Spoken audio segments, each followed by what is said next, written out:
Hello and welcome to Weapons and Warfare. For Straight Arrow News, I'm your host, Ryan Robertson. Just ahead on this week's episode, they are one of the largest defense contractors in the world, Israel Aerospace Industries, and they're putting some of their innovations in autonomous capabilities paired with manned combat systems to the test in real time. They'll tell you what their discoveries could mean for U.S. combat troops. And Oshkosh Defense lands an 8-figure contract for the Rogue Fires, an autonomous platform with a pretty diverse range of capabilities. We'll take a look, but first, some headlines you may have missed. In his first trip overseas since he was confirmed, U.S. Defense Secretary Pete Hegseth said NATO countries need to spend more on defense to ensure peace and U.S. support against any aggression ahead of his first meeting with NATO leadership.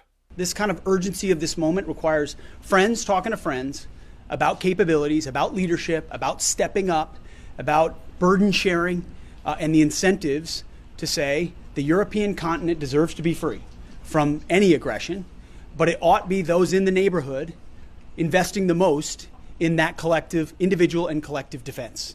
Hegseth noted most NATO countries spend close to 2% of their GDP on defense, but the new Trump administration says that needs to be 5%. The U.S. and South Korean militaries recently teamed up for a joint live-fire exercise in Pocheon, South Korea. It was an impressive display of gear, including K-1A2 tanks, infantry fighting vehicles, U.S. Stryker armored vehicles, and Apache helicopters. More than 150 units and over 2,000 troops participated in the action. The value of training for this is a great impact. It's building those relationships with our counterparts, establishing the ability to both simultaneously strike contact on different objectives, simultaneously building communication lines with each other, which, as everyone knows, communication lines are very important on the battlefield. The exercise took place over 3 weeks and followed a North Korean state media report where Kim Jong-un pledged to boost the country's nuclear program, citing concerns over what he sees as a serious threat from the growing security partnership between South Korea, the U.S., and Japan. While Kim made similar comments before, his recent remarks suggest he's not likely to accept President Donald Trump's offer for a meeting to revive diplomacy anytime soon. And in an unexpected twist, the world's most advanced warplanes from the U.S. and Russia were spotted together for the first time. The $80 million F-35 Lightning II from the United States and the less expensive Russian-made Su-57E Felon both made an appearance at Aero India 2025 in Bengaluru, the capital city of India's most southern state. The F-35 is, of course, the premier fighter jet of the U.S. military, while the Su-57E is known as a fifth-generation stealth multi-role fighter. The 5-day event featured more than 900 exhibitors and in excess of 150 foreign companies. Back in December, we reported on Ukraine's use of an all-drone ground attack force in a historic operation that took place near the village of Lipsy in Ukraine's Kharkiv region. It marked a first in the history of warfare. An all-unmanned ground attack team took on and completed a mission against Russian forces. While much of the world is watching and learning from the Ukrainians' efforts in expelling Russians from inside their borders, they aren't the only ones making headway in this type of combat. Israel Aerospace Industries, also known as IAI, is making strides of their own in the area of unmanned combat, and that's the subject of this week's debrief. Over the course of more than 7 decades, Israel Aerospace Industries became one of the largest defense contractors in the world. Recognized for its innovative solutions and cutting-edge tech, especially in missile defense, radar, and sensor systems, as well as satellite communications. IAI played a large role in the IDF's efforts to protect the lives of more than 9 million Israelis. And much like Ukraine, IAI is developing new autonomous capabilities paired with manned combat systems to allow smaller forces to do more with the resources they have, what the industry calls force multipliers. A few years ago, the IDF launched two programs. One is the Carmel. Carmel is equivalent to the Next Generation Combat Vehicle program that runs here in the United States, and IAI is leading this program for the IDF, for the Israel Defense Forces. In parallel, 2 years ago, the IDF also launched a program called SOI, which is standoff in. Allow the troops to fight from a standoff like they are standing in. In those two programs, and the technologies that involve are robotics technologies, AI, machine learning. Under the Carmel program, IAI pursued 5 key capabilities. In 2019, the Israel Ministry of Defense's R&D Directorate looked into how automation and mission autonomy could boost the effectiveness of manned crews.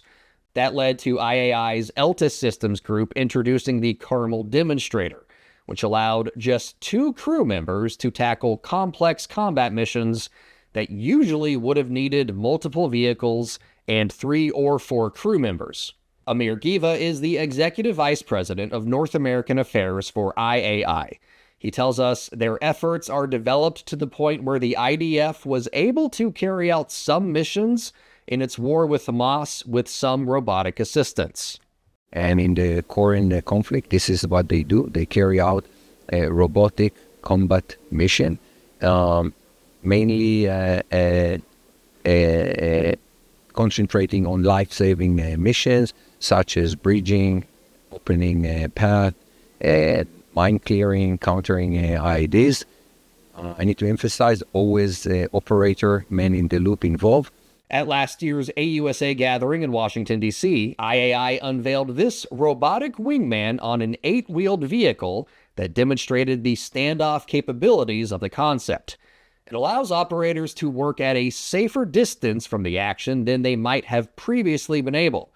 Giva says the system itself will work with whatever platform U.S. forces choose to install it on. We are agnostic to the vehicle, as you saw. Okay.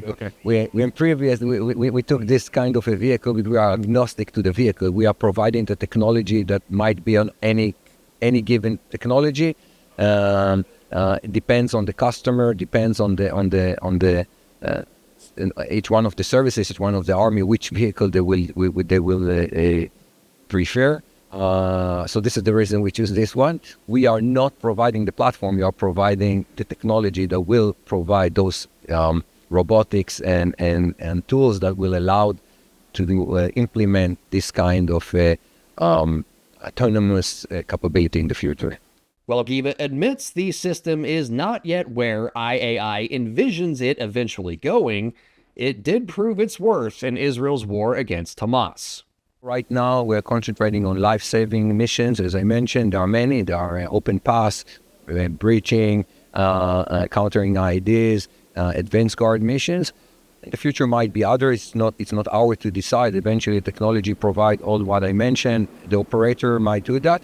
And there are several people operating that, because eventually in the battlefield, there are more than one pass to open. So this is the reason there are more than one operator. There's no word yet from IAI on any pending deals with the DoD. If and when that changes, though, we'll let you know. Serving you clarity through context, our mission at SAN is to deliver the news straight down the middle. We're different from mainstream media because we spotlight distorted headlines and show you how to do it too. Discover stories that right and left-leaning outlets are choosing not to cover by using our Media Miss tool. Download the SAN app and turn on notifications to have straight facts delivered right to your phone or tablet, and get straight facts anytime at SAN.com. We talk a lot about the explosive growth of autonomous vehicles in the military here at Weapons and Warfare, and it's a trend showing no signs of slowing down. One of the latest examples comes from the Marine Corps Systems Command and its recent awarding of a nearly $30 million contract to Oshkosh Defense for the Rogue Fires. That's why it's our Weapon of the Week. Meet the remotely operated ground unit for expeditionary fires, aka the Rogue Fires. Built by Oshkosh Defense, it's next-gen autonomous technology the Marines are going to need in any potential conflict with China, when the Corps will be called on to set up on remote islands in the Pacific so it can seize, defend, and control key maritime routes. Based on Oshkosh's Joint Light Tactical Vehicle, it's extremely rugged and mobile, with the ability to carry up to a 6,000-pound payload autonomously. You can see, looking at the vehicle, that there's no cab, there's no place for a driver to sit, so this vehicle is controlled in a variety of ways that take the Marine or the soldier out of the picture so that they're protected. There's less need for a lot of manpower. Manpower is a critical resource these days, so it gives a lot of flexibility to the services and how they use it. Jane Keach, a senior director of program management for Oshkosh, tells us there are multiple ways for troops in the field to put the Rogue Fires to work. The first one is a leader-follower method, where you have one leader vehicle and you can have multiple follower vehicles behind it following along in a convoy type of situation. Or you can do it using like a video handheld controller that you can do from about a kilometer away, depending on line of sight and the terrain.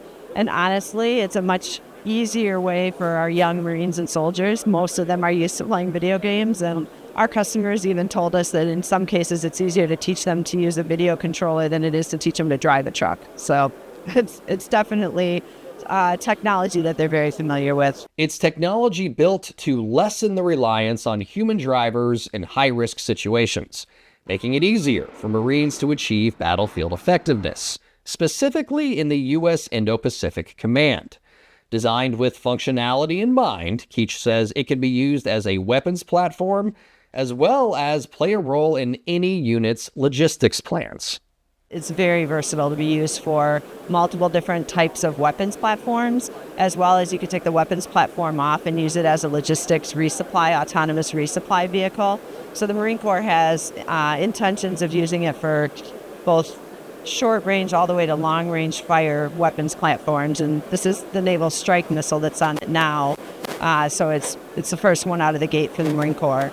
In terms of safety, if you're firing a weapon system off a vehicle, you don't want your people right there with it when that signature is there. So it keeps them away from the platform while it's being fired, and then it lets them rapidly redeploy it back to safety. Of course, this is our Weapon of the Week segment, so you know the Rogue Fires delivers on that front in a big way. Well, the Marine Corps is also planning on using it for long-range fires. That includes the Tomahawk missile. And then there's shorter-range, HIMARS types of applications for that as well. But then you can take this across to the Army and use it for really the Rogue platform itself. You can integrate it with anything it's capable, the payload is capable of holding, carrying. While it does have the bronze, the Rogue Fires packs in the brains as well. Oshkosh partnered with Forterra to put its auto-drive system behind the wheel. A release from Oshkosh touting the deal with the USMC says deliveries will start sometime this year. In this week's Comms Check, more history being made by American forces in the Red Sea. A U.S. military official familiar with operations in the region confirmed to Weapons and Warfare that U.S. Air Force and Navy combat aircraft used a wide variety of air-to-air munitions to engage one-way attack drones, including the use of Advanced Precision Kill Weapon System 2 rockets and AIM-9X Sidewinder missiles by U.S. Air Force aircraft. The official added the APKWS-2 provides a lower-cost air-to-air munition compared to traditional AIM-9X missiles, offering a more financially sustainable solution to defensive U.S. and coalition operations in the Red Sea and across the U.S. Central Command area of responsibility. We've reported on the Advanced Precision Kill Weapon System 2 rockets before, as they were initially designed for ground targets, but also turned out to be a more affordable air-to-air weapon. After years of testing, it seems they're now being used in actual operational missions. While specifics about exactly when, how many, and success rates of the APKWS are still largely unknown, we do know the air-to-air capability was first used last year as U.S. forces worked to take down Houthi drone threats. The main difference between the APKWS-2s and regular unguided 70mm rockets is BAE Systems added a guidance and control section right between the warhead and the motor at the back. This tweak makes them a more affordable option for precision-guided munitions. Plus, operators can use existing parts to make them. All opinions expressed in this segment are solely the opinions of the contributors. All right, folks, that's going to do it for us this week on Weapons in Warfare. If you like what you saw, and we hope that you did, please give us a like or follow on our social media platforms and share our stories with your friends. We're really trying to grow our audience here, and we need your help doing that, so thanks in advance. For my wrap this week, I wanted to spend a little time talking about decency. It seems to be lacking of late. Decency is defined as behavior that conforms to accepted standards of morality or respectability. To be a decent person is to be kind. It means you show respect to others. To be decent does not mean you are weak or unintelligent. I would argue in today's world, being decent is one of the greatest displays of strength there is. Because decency during dissent is when it's most important. It doesn't matter if the topic is politics, music, sports, literature, whatever. When you have a disagreement with someone, being decent in the midst of the debate doesn't just keep things civil. It might be the best way to win someone over to your line of thinking. For instance, if my wife and I are trying to decide where to go to dinner, and I say her suggestion is stupid and only an idiot would want to eat there, odds are she's going to veto my suggestion straight out of the gate. While I would love for our politicians and cultural leaders to lead with a little more decency, this message isn't necessarily for them. It's for you on the other side of this screen. Please, practice decency in your lives. We hear every day how divided we are. We see examples every day of people not conforming to accepted standards of morality or respectability. People not being decent to one another. Individuality is great, but in my mind, truly great individuals are also decent human beings. For senior producer Brett Baker, video editor Brian Spencer, and graphics artist Dakota Patillo, I'm Ryan Robertson with Straight Arrow News, signing off.